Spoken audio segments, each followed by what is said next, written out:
Hey guys, शायद video लाने में मैं बहुत ज़्यादा लेट हो गई हूँ क्योंकि जो मेरे व्यूअर हैं वो कब से चाह रहे हैं कि मैं एक वीडियो में सारी चीज़ों को रखूँ। क्योंकि यूट्यूब पर जो चल रहा है, जो हलचल चल रही है, उसमें मेरा ही नाम है और मेरे ही चैनल पर कोई वीडियो अपलोड नहीं हो रही है। इस बारे में कोई बात नहीं की जा रही है, तो सारे लोग परेशान हैं कि मैं कुछ बोल क्यों नहीं रही हूँ। और इसका कुछ लोगों ने मतलब भी निकाला कि मैं गलत हूँ, इसलिए मैं कुछ नहीं बोल रही हूँ। तो मेरे चुप रहना मेरी गलती को दर्शाता है, मानती हूँ। और कुछ लोगों से मुझे माफ़ी मांगनी है। सबसे पहले मैं माफ़ी मांगूंगी सरिता से। जेठू भाई, सरिता, जिस समय आपको मेरी सबसे ज़्यादा ज़रूरत थी, सबसे ज़्यादा, उस समय मैं आपके साथ नहीं थी। और इस चीज़ के लिए तो मैं हाथ जोड़ के माफ़ी मांगूँ ना, तो ये भी कम है, ये भी बहुत कम है। क्योंकि अब समझ में आ रहा है कि जब घर की इज़्ज़त उछलती है ना, तो कैसा लगता है, कैसा महसूस होता है। और आपके घर की इज़्ज़त उछली और उतने टाइम पर मैंने आपका साथ नहीं दिया। मैंने दोस्त होकर एक दोस्त का साथ नहीं दिया। सबसे ज़्यादा गलत अगर किसी के साथ मैंने किया है तो वो सरिता है। तो उसके लिए चेटू भैया, सरिता, मेरे पास शब्द नहीं है कि मैं आप लोगों से क्या बोलूं, लेकिन मैं माफ़ी मांगती हूं क्योंकि दोस्ती शायद मैं नहीं समझ पाई। मैं शायद दोस्त शब्द का मतलब नहीं समझ पाई और इसलिए उस वक्त आपके साथ खड़ी नहीं हो पाई। जो भी था, जो भी कारण थे, वो कारण मैं नहीं लाना चाहती हूँ, लेकिन बहुत सारी चीज़ें ऐसी हैं जिसके कारण नहीं मैं बोल पाई। लेकिन बस क्या बोलूँ, इससे ज़्यादा मैं क्या बोलूँ। और आकांक्षा, अनूप, जिन्होंने मेरे पैर को अपने सर से लगाया था, तो उनसे मैं माफ़ी मांगती हूँ क्योंकि जब उनकी बात आई थी तब भी मैं उनके साथ नहीं खड़ी हुई थी। तो मैं उनसे भी माफ़ी मांगती हूँ, मुझसे गलतियाँ हुई हैं। आपने मुझे सर आँखों पर बैठाया और मैंने आपकी बात नहीं मानी। सरिता ने मुझे समझाने की बहुत कोशिश करी, बहुत। वो जिस लेवल पर जाकर मुझे समझा सकती थी उस लेवल पर गई कि नहीं नेहा समझ जा। मेरे लिए वो रोई है कि नेहा ये तेरे लिए अच्छा नहीं है, ये मत कर, मत कर। लेकिन मैं पता नहीं किस चीज़ में अंधी थी जो मुझे समझ में नहीं आया। मैंने भरोसा शायद ज़रूरत से ज़्यादा कर लिया और सरिता की बात को मैंने टोटली इग्नोर कर दिया। मैंने उसकी बात को माना नहीं, लेकिन सरिता ने मुझे बहुत समझाया था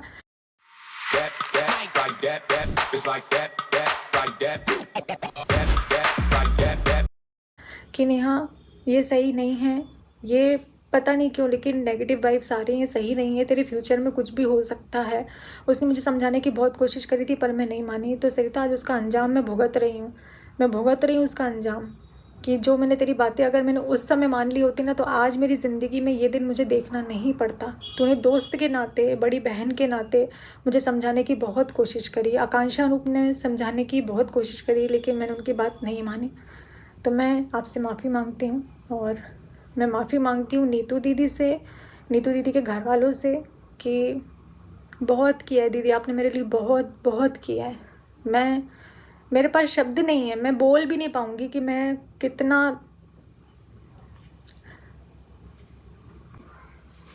तो नीतू दीदी, भैया, निक्की भैया, मैं आप लोगों से माफ़ी मांगती हूँ क्योंकि आप लोगों का नाम जिस तरीके से बीच में आया वैसे नहीं आना चाहिए था। क्योंकि आपने हमेशा मेरा सपोर्ट ही किया है, मेरे को हमेशा साथ ही दिया है, मेरे साथ खड़े रहे हो हमेशा मेरे गार्जियन की तरह। और मेरी वजह से नीतू दीदी का नाम गलत तरीके से लिया जा रहा है पब्लिक में, जो कि बहुत ज़्यादा गलत है। उनकी कोई गलती नहीं है, उसके बाद भी उनको घसीटा जा रहा है, उनको बीच में लाया जा रहा है सिर्फ मेरे कारण, क्योंकि वो मेरी दोस्त है, वो मेरे साथ रहती है। और इस चीज़ के लिए मैं आप लोगों से माफ़ी मांगती हूँ। सरिता ने, आकांक्षा ने, नीतू दीदी ने मुझे कहा था कि इस रिश्ते को ख़त्म कर दो, क्योंकि ये भले ही तुम्हारा भाई बहन का रिश्ता है, लेकिन नेगेटिव वाइब्स आ रही हैं, आगे जाकर तुम्हारे लिए दिक्कत खड़ी करेगा, ये चीज़ें तुम्हें दिक्कत में डालेंगी। लेकिन मैंने उनकी बातों को नहीं माना, मैंने उनकी बातों को नज़रअंदाज किया, जिसका अंजाम आज मैं बहुत अच्छे से, मैं और मेरा परिवार भुगत रहे हैं। अब मैं वीडियो को आगे बढ़ाती हूँ। मेरे पास भी बहुत सारी जैसी चीज़ें हैं जो मैं रिकॉर्डिंग, स्क्रीनशॉट, ये वो सारी चीज़ों को लगा सकती हूँ, लेकिन जिनको मुझे अच्छा समझना है, सही समझना है, वो सही समझेंगे। और मैं कितने ही प्रूफ दे दूँगी, जिनको नहीं समझना है वो मेरी बात को नहीं समझेंगे। तो मैं अपने आप को साबित कर सकती हूँ। तो मैं यहाँ अपने आप को साबित करने की बजाय मैं कानून का सहारा लेना ज़्यादा बेहतर समझती हूँ कि मैं वहाँ पर अपने सबूतों को रखूँगी। मैं वहाँ पर, अगर आपके पास है तो आप रखिए, मेरे पास जितना था मैं उतना रखूँगी। मैं जितना कर सकती हूँ मैं कानूनी कार्रवाई के अकॉर्डिंग ही करूँगी। मैं ऐसे वीडियो नहीं खेल सकती। ये कंट्रोवर्सी का पैसा, कंट्रोवर्सी की वीडियो मुझे नहीं चाहिए कि मैं यहाँ से एक वीडियो डालूँ, सामने वाला 4 वीडियो डाले, फिर मैं यहाँ से दूसरी वीडियो डालूँ जहाँ सामने वाला 4 वीडियो डाले। ये मुझे नहीं करना है। मुझे कम्युनिटी नहीं खेलना है कि मैं कम्युनिटी को डालूँ, फिर उसके बाद मैं उसको डिलीट करूँ, फिर मैं किसी के लिए अपशब्द बोलूँ, फिर मैं मुझसे गलती हुई जो मैंने भरोसा किया। बहुत बड़ी गलती हो गई कि मैंने रिश्तों पर भरोसा किया और एक रिश्ते के लिए अपने सारे रिश्तों को दांव पे लगा दिया। ये मेरी सबसे बड़ी गलती है। सबने रोका था कि नहीं है सही, लेकिन मैं इतनी ज़्यादा अंधी थी ना कि मुझे कुछ दिखाई नहीं दिया। आज जितने लोग मेरे अगेंस्ट खड़े हैं, आज जितने लोग मुझे ब्लेम कर रहे हैं, उनको कुछ भी नहीं पता है, क्योंकि 95% चीज़ें मेरे बारे में गलत बताई गई हैं, झूठ बोली गई हैं कि मैं ऐसी हूँ। मेरे कैरेक्टर को, मेरे नेचर को गलत तरीके से आप लोगों के सामने पेश किया गया है। जो बातें मैं, बहुत बड़ी गलती हो गई कि मैंने रिश्तों पर भरोसा किया और एक रिश्ते के लिए अपने सारे रिश्तों को दांव पे लगा दिया। ये मेरी सबसे बड़ी गलती है।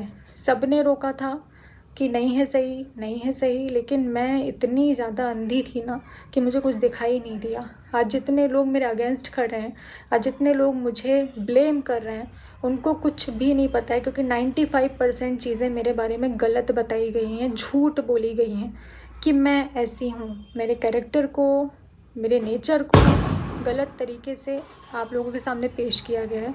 जो बातें बताई गई हैं गलत तरीके से बताई गई हैं। पति पत्नी के बीच में मैं आई, चलो इस चीज़ को अगर मैं मान भी लूँ कि मैं पति पत्नी के बीच में आई, तो अब मैं नहीं हूँ, अब मैं बहुत दूर हूँ। तो तुम दोनों प्लीज़ खुश रहो। सचिन मनीषा, मैं हाथ जोड़ कर रिक्वेस्ट कर रही हूँ, आप दोनों आपस में बहुत खुश रहिए। मैं अपने घर में हूँ, अपनी फैमिली के बीच में हूँ, तो आप लोगों को जैसे भी रहना है अपने घर में रहो, खुश रहो। जो वीडियोस है साथ में डालो। और अब इस मामले को मैं रिक्वेस्ट कर रही हूँ कि आगे मत बढ़ाइए, क्योंकि मुझे इस चीज़ को आगे नहीं लेकर जाना है। मैं स्टार्टिंग से फैमिली कंटेंट डालती हूँ, कंट्रोवर्सी का हिस्सा मुझे नहीं बनना है। नाम मेरा बदनाम हुआ, नाम मेरा उछाला गया, मेरे मम्मी पापा, मेरे भाई भाभी सब पर बात आई है, तो मैं इस चीज़ को आगे नहीं बढ़ाना चाहती हूँ। सबसे पहले मैं शुरुआत करूँ कि जब मैंने अपने भाई की शादी में आपको इनवाइट किया था और आप यहाँ से जा रहे थे, वो शायद भगवान का इशारा था कि आप उस समय चले जाते तो मेरा आज ये हाल नहीं होता। मैंने आपको रोका और ये मेरी सबसे बड़ी गलती है कि मैंने आपको मेरे भाई की शादी में रोका। तो मुझसे बहुत बड़ी गलती हो गई। भगवान ने चाहा था शायद कि ये रिश्ता आगे ना चले, लेकिन मेरी नासमझी, मेरी गलती रही। और मैं आपके घर आई, आपके घर आकर आपका महल देखकर मैं देखती रह गई। तो मैंने आपकी जो मेहनत की कमाई है, मतलब जो आपने मेहनत से कमाया है इतनी कम उम्र में और इतना अच्छा घर बनवाया है ना, मैंने उसकी तारीफ़ करी थी। नहीं तो ऐसे कर्जे के महल मुझे नहीं चाहिए। ऐसे कर्जे के महल पर मुझे कोई कुछ एक शब्द मैं नहीं बोलना चाहती हूँ इस चीज़ को लेकर। वो आपको मुबारक हो। आपका जो भी चल रहा है, जिस तरीके से चल रहा है, वो आप मुझसे बेहतर जानते हैं, तो वो आपको मुबारक हो। मेरे घर में मैं रेंट के घर में रहती हूँ और मैं अपना रेंट देती हूँ। जो भी बाकी चीज़ें हैं वो मेरा भाई करता है। ऐसे करके हमारा घर चलता है। हम भाई मीडियम वर्गीय लोग हैं, हम बहुत हाई फाई नहीं हैं। हमारे पास नहीं है महल, हमारे पास नहीं है गाड़ी, हमारे पास नहीं है कुछ भी। इज़्ज़त थी जो आपने भरे बाज़ार में जिस तरीके से नीलाम करी एक औरत की, तो मैं भगवान से प्रार्थना करती हूँ कि ईश्वर आपको भी बेटी दे। मैं ईश्वर से कामना करती हूँ। जब आप माँ बाप बनेंगे ना और आपके बच्चे के साथ ऐसा होगा, एक औरत के साथ ऐसा होगा, एक औरत की धज्जियाँ उड़ाने से पहले ना दुश्मन भी 100 बार सोचते हैं कि उसके बारे में बोलें या ना बोलें। लेकिन आपने तो उतना भी मान नहीं रखा, आपने तो उतना भी नहीं रखा। और इतनी बुरी तरीके से मेरी धज्जियाँ उड़ाने के बाद में, मेरे बारे में अपशब्द बोलने के बाद में, और मेरे साथ साथ जिनसे मेरी सगाई हुई है उनसे फ़ोन पर बात करके आपने जितनी चीज़ें उनसे बोली, आपने जिस तरीके से उनको बीच में लिया, तो ये बहुत ज़्यादा गलत था, क्योंकि उनका कोई लेना देना इस चीज़ से नहीं था जिस चीज़ों में आपने उनको घसीटा, उनके परिवार को घसीटा। और जिस तरीके से आप बोल रहे हैं कि मेरा साथ दिया, मेरा ये दिया, मेरा वो दिया, तो अगर सामने वाले से आप ये बोलेंगे ना कि मैं मरने जा रहा हूँ, मुझे डिप्रेशन है, मैं मर जाऊँगा, तो एक इंसानियत के नाते ना सामने वाला कोई भी इंसान होगा वो यही बोलेगा कि नहीं भाई ऐसा मत कर। उस नाते आपकी बातों को सुना गया, आपको समझाया गया कि अगर आपके साथ गलत हुआ है तो आप अपनी चीज़ों को सोशल प्लेटफॉर्म पर रखें, ना कि आपको प्रवोक किया गया, ना कि इस तरीके से आपको बोला गया कि आप किसी की धज्जियाँ उड़ा दो।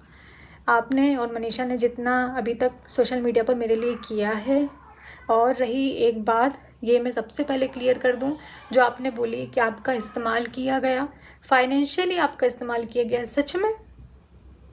सच में फाइनेंशियली आपने मेरा इस्तेमाल किया या मैंने आपका इस्तेमाल किया है?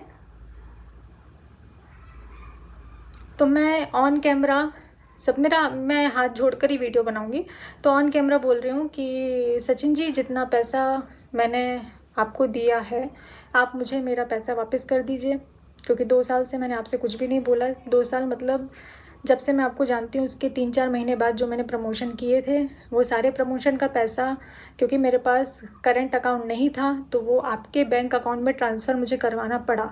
तो मेरा जो पैसा है और मेरा जो फेसबुक का पैसा है जो आपके अकाउंट में उतने टाइम आया, और जो बाद में आपने थोड़ा थोड़ा करके जो मुझसे लिया, तो आप प्लीज़ वो पैसा मुझे वापस कर दीजिए। फाइनेंशियली मैंने आपकी हेल्प की है, ना कि आपने मेरी परिवार की हेल्प की है। आपको वैष्णो देवी जाना था, भाई भाभी को लेकर जाना था, उनको उतने टाइम पर माइग्रेन की प्रॉब्लम है। अगर आप नहीं समझ पा रहे हैं तो मेरे पहले के व्लॉग जाकर देख सकते हैं। उतने टाइम पर इंदौर में उनका इलाज चल रहा था, डॉक्टर ने मना किया था, वो आपके साथ नहीं गए। ना कि ये कि जाने तक के पैसे नहीं थे। यार इतनी तो हमारी लाइफ स्टाइल देख कर कोई जज कर सकता है कि हमारे पास इतने भी पैसे नहीं होंगे, इतना भी नहीं होगा हमारे पास। अरे थोड़ा तो मान रख लेते, थोड़ा सा। खैर छोड़ते हैं इस बात को। तो ठीक है, आप अपने आप को सही साबित करना चाहते हैं, आप सिर्फ ये चाहते हैं कि मैं कैरेक्टरलेस हूँ, मैं बुरी हूँ, मैं गलत हूँ, तो भाई आप मुझसे 100 कोस दूर रहिए, 100 कोस दूर रहिए। और रही बात कि मैं आपको वीडियो नहीं बनाने देती थी, तो एक क्लिप मैं आपके साथ में शेयर कर रही हूँ। सबसे पहले आप उस क्लिप को देख लीजिए, फिर मैं आपसे बात करती हूँ। उसी में था? अच्छा समझ गए। रुको, किधर से आओगे? किधर से काली आ रही? दीदी बने फोटोग्राफर। आप इधर आएंगे, ऐसे करके थोड़ी आते हैं, वीडियो बनाना नहीं आता। हाथ नीचे करो भैया, पेमेंट करनी है ना। तो मैं अपने सारे काम छोड़कर यहाँ पर भी, आप लोग देख रहे होंगे सचिन मनीषा जिस तरीके से वीडियो बना रहे हैं, और मैं उनकी वीडियो शूट कर रही हूँ। मतलब इस टाइम पर जितनी भी उनकी वीडियोस बनी थी वो मैंने ही शूट करी थी। उसके बाद भी आज मुझ पर ये इल्ज़ाम लगाया जा रहा है कि मुझे बुरा लगता था इनकी वीडियोस बनती थी और मैंने इनको मना किया। तो यहाँ से इस क्लिप से आप लोगों को बहुत सारी चीज़ें समझ में आनी चाहिए। ये क्लिप आपने देखी, मैं वीडियो नहीं बनाने देती थी, ये उसका जवाब है। फाइनेंशियली आपने मेरी हेल्प नहीं की है, मैंने आपकी हेल्प करी है, ये भी मैंने क्लियर कर दिया। और मनीषा, मैंने तुम्हारे पति को मैसूर नहीं बुलाया था, बल्कि इनकी ज़िद के कारण कि ये मुझसे मिलना चाहते थे, कुछ बताना चाहते थे कि नहीं बहुत ज़रूरी है, मुझे तुमसे मिलना बहुत ज़रूरी है, मुझे कुछ बताना है, मुझे तुम्हारे बारे में बहुत सारी चीज़ों का, ऐसी चीज़ें हैं जिनसे तुम्हारा नुकसान होने वाला है, मुझे बहुत सारी चीज़ें क्लियर करनी है, प्लीज़ मुझसे मिलो, मुझे मिलना ही है। और मैंने तुम्हारे पति को सीधा स्पष्ट बोला था, मुझे नहीं मिलना, मुझे नहीं मिलना। अगर मैं इस बात में झूठ बोल रही हूँ तो ईश्वर देखने वाला है, वो सज़ा मुझे ही देगा। कम से कम सचिन इतना मत गिरो, इतना झूठ मत बोलो। और मैसूर ना जाकर मैंने अपना खुद का 1.5 लाख का नुकसान किया है।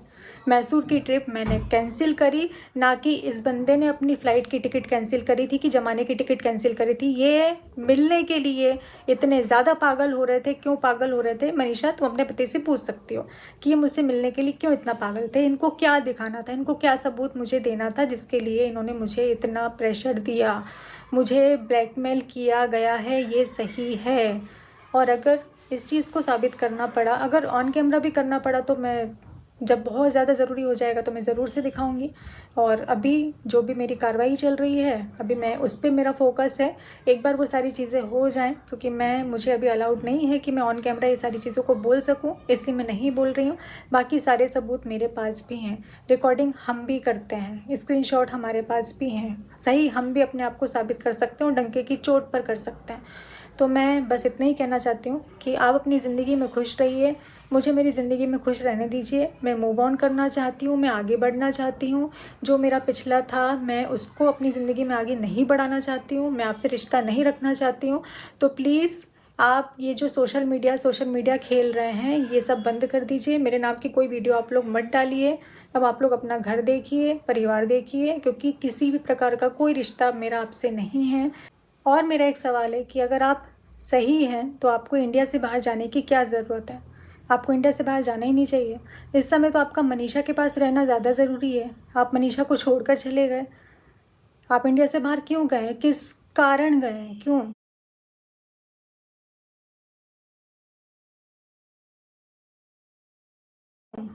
अगर आप सही हैं तो आपको यहीं रहना चाहिए था।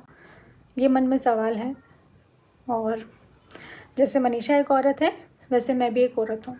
अगर उसके साथ गलत हुआ है तो मेरे साथ भी बहुत गलत हुआ है, बहुत गलत हुआ है।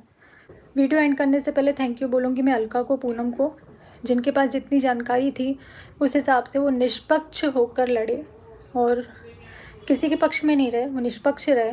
और इतना आप लोगों ने किया, ये बहुत बड़ी बात है। इतना गट्स होना भी, सच बोलना और इस तरीके से लड़ना भी बहुत बड़ी बात है। तो थैंक यू सो मच। और मैं इस वीडियो के कमेंट सेक्शन को ऑफ रखूँगी, क्योंकि मुझे नहीं जानना है जो मैं देख रही हूँ अभी फ़िलहाल मैं दूसरों की वीडियोस पर, उस हिसाब से तो मुझे नहीं लगता है कि आप लोगों को इतनी जल्दी मेरी बात समझ में आएगी, क्योंकि इतनी नेगेटिविटी फैल चुकी है, इतनी नेगेटिविटी को फैला दिया गया है कि अब मेरा कुछ बोलना इतनी जल्दी आप लोगों को समझ में नहीं आएगा। पर अगर मुझे चीज़ों को सामने लाना पड़ा, मुझे प्रूफ रखने पड़े, तो मैं ज़रूर से वीडियो में रखूँगी। ये मैं आप लोगों से प्रॉमिस करती हूँ कि अगर फिर भी अभी अटैक किया जाता है, फिर भी अगर अभी मुझे किसी भी तरीके से मानसिक प्रताड़ित किया जाता है या मेरे लिए कोई वीडियो लाई जाती है, तो मुझे प्रूफ रखना पड़ेगा और वो मैं ज़रूर से रखूँगी। पर ये जो वीडियोस हैं इनका सिलसिला ऐसे ही चलते रहे मैं नहीं चाहती हूँ। मैं चाहती हूँ कि यहाँ पर रुक जाए, क्योंकि मुझे किसी भी बात को ऑन कैमरा नहीं बढ़ाना है। जो भी चीज़ें होंगी ऑफलाइन होंगी और हमारे हिसाब से जैसा हम कर रहे हैं मुझे लगता है वो सही है, वो ज़्यादा बेहतर है। ऑन कैमरा वीडियो मुझे नहीं खेलना है बस।